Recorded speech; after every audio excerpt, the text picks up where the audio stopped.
Julianne, I'll start with you first, as I know you are a producer on the project as well. And I think the most interesting thing about this movie is that, the way it's presented in these multiple point of views, and it kind of has like this chapter structure.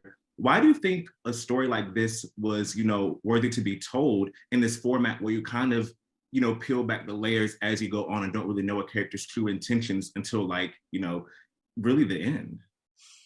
Well, I like the way the writers sort of segmented the movie because it's also like so each character's kind of given not just a chapter, but it's also sort of a point of view. Like how are you seeing this story through whose eyes? And I just think that's important in terms of narrative and in terms of experience because every experience changes depending on whose point of view it is. Yeah. So it sort of allows you to not have, as you were saying earlier, an ambassador through the movie. You don't have Mhm. somebody who's bringing you Mhm. through it.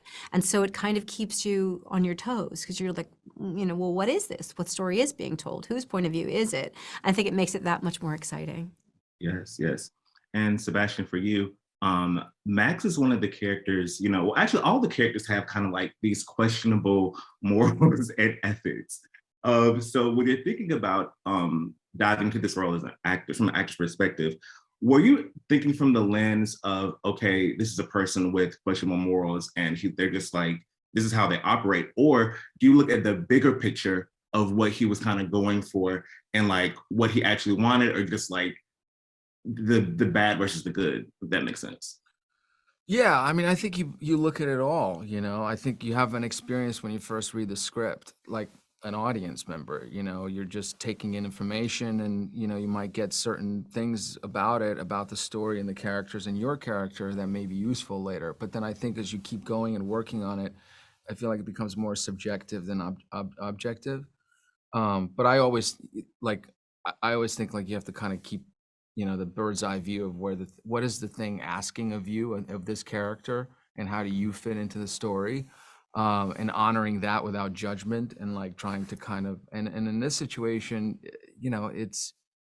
the guy was he's a real mystery in a way, and part of that came from you know myself and out of our rehearsals and working with Ben, creating this backstory of what may have happened, the pieces we don't see in the film, to ground what you do see in the film.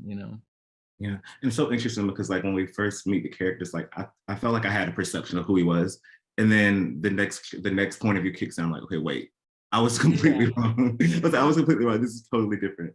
And also, this is a very New York film, especially not in terms of just like visually, but kind of the terms of capitalism and what goes on behind. You kind of visualize kind of like class differences in New York, but kind of understand what that looks like behind closed doors as well. But one fun thing was doing the fashions that Madeline had throughout this entire film.